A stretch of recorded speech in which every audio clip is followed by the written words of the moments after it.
Hey, it's Dave Brown here, host of Now with Dave Brown on AMI. Check out this latest highlight from the show. Let's talk a little bit about technology. A new pair of earbuds is taking assistive technology to another level. It's developed by Naqi Logix. Users can control a wide range of devices through subtle movements and gestures. Time magazine called it one of the best inventions of 2023. Dave Segal is here to tell you more. Dave is the Chief Innovation Officer for Naqi Logix. Hey, Dave, thank you for making a little bit of time this morning. Oh, Dave, thank you so much for having me. I really appreciate it. So a couple Daves cutting it up here, having a conversation. What inspired you to create these line of earbuds? What's some of the backstory here?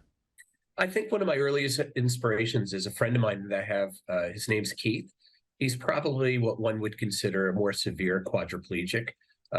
When he was 18, he broke his neck and his pelvic bone at senior week, fell off a roof and shattered his pelvic bone so bad that even if he sits upright and gets strapped to a chair, he gets such an immense pain response that he can only be out of bed really for, I'd say, about 20 minutes for each meal, so 3 times a day. So he's been there for about 32, 33 years. So he lays in bed prone, face down. They've cut a hole in his mattress so he could breathe, almost like a massage chair in a way, where he could see media and TV.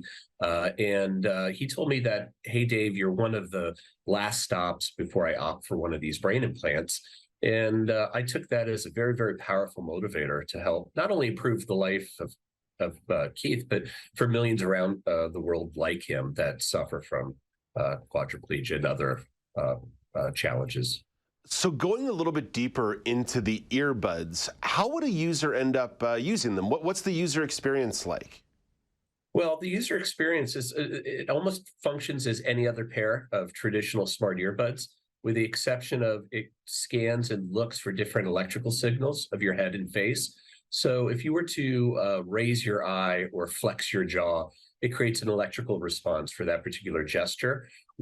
We use those electrical signals then to detect that, almost like if you say, hey Siri or hey Google or Alexa, what that does, it detects a signal and pulls the user into what we call our invisible user interface, which I think could be best described as almost an invisible Rubik's Cube in a way, where every small cube that makes up the Rubik's Cube is like very similar utility as an icon.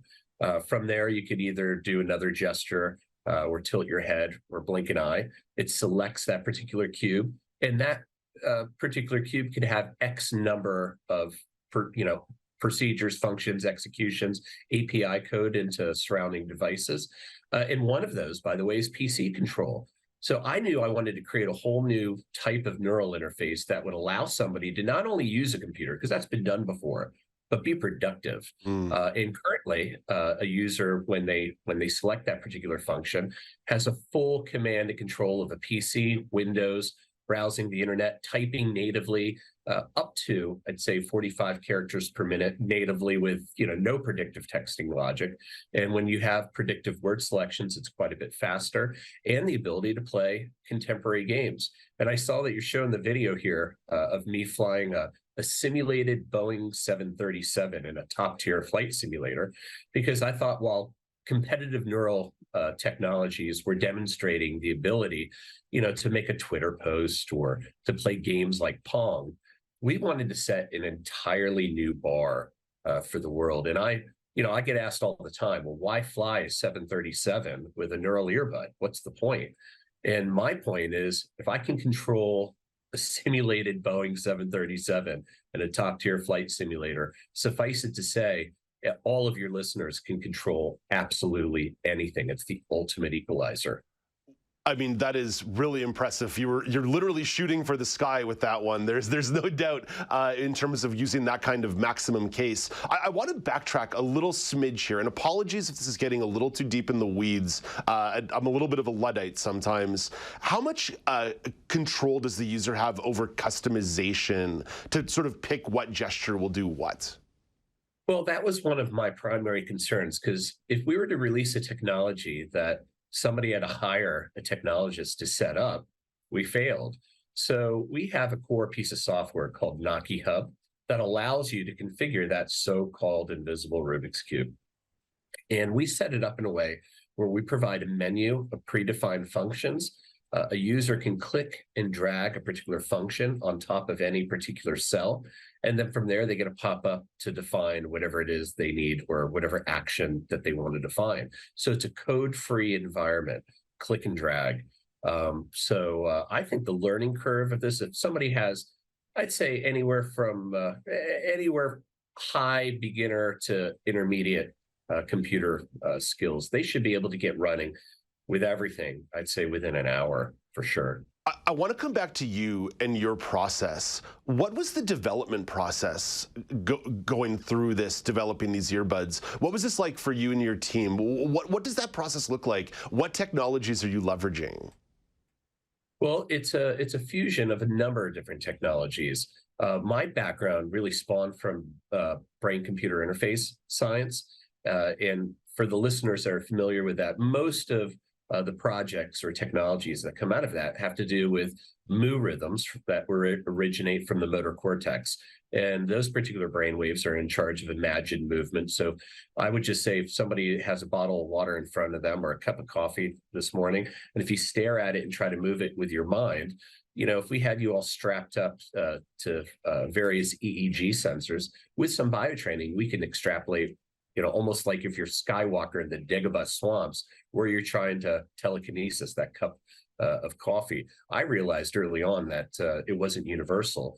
So in order to create a universal approach, we built in an IMU. So instead of imagining particular directions, we microgesturally pick them up.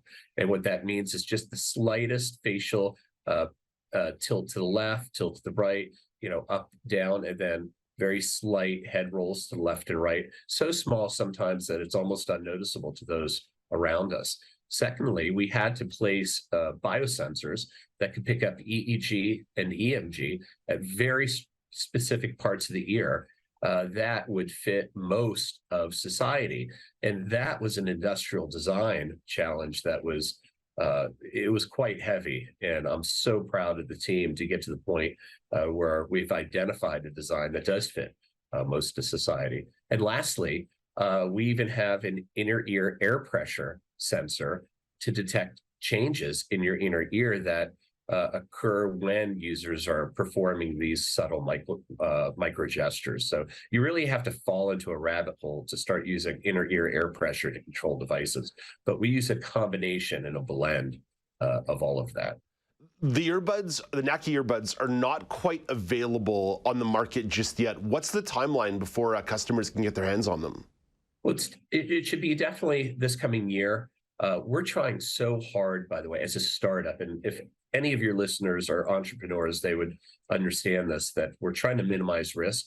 We currently have 23 patents around the world for the technology, and it's our first strategy, I would say, to partner with major head-based wearable OEMs and manufacturers to license this technology to all the global smart earbud manufacturers. And that way, an entire market becomes accessible and inclusive. And one thing I also wanted to say is, although we've built this into the footprint of a smart earbud, it could really be built into any head-based wearable. One of the biggest 800-pound gorillas, I would say, within the accessibility market is AR, VR, MR, XR, all these augmented reality, virtual reality headsets.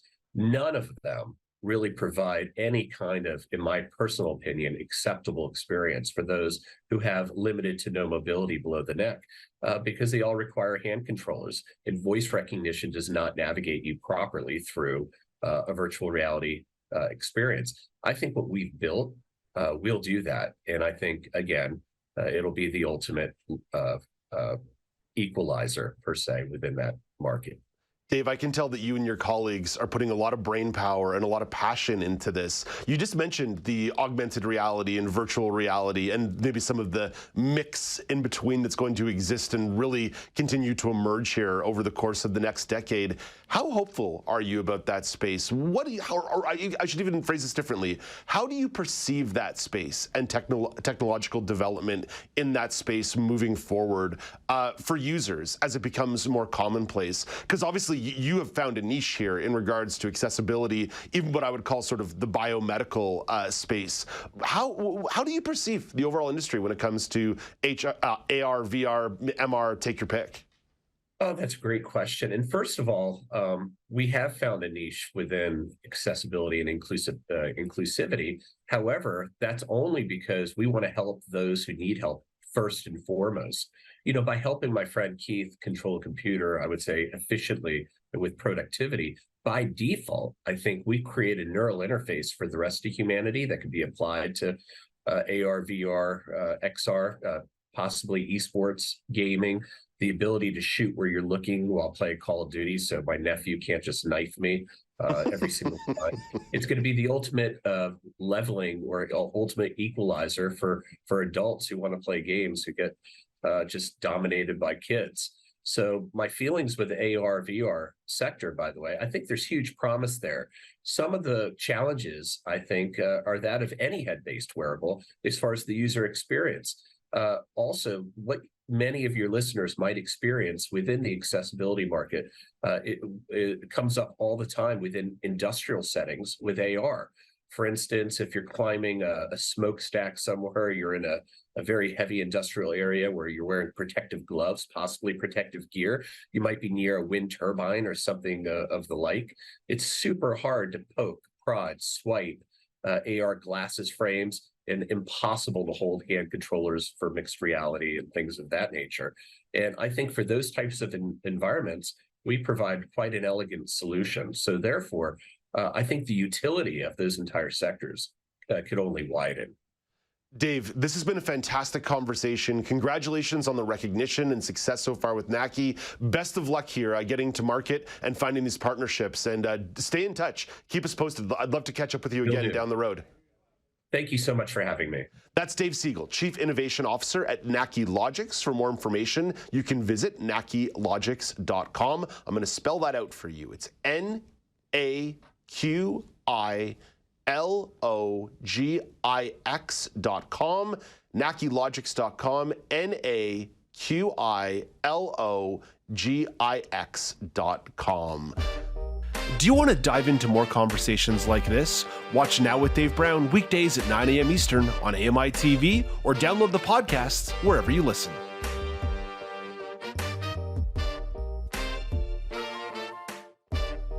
Do you want to dive into more conversations like this? Watch Now with Dave Brown weekdays at 9 a.m. Eastern on AMI-TV or download the podcasts wherever you listen.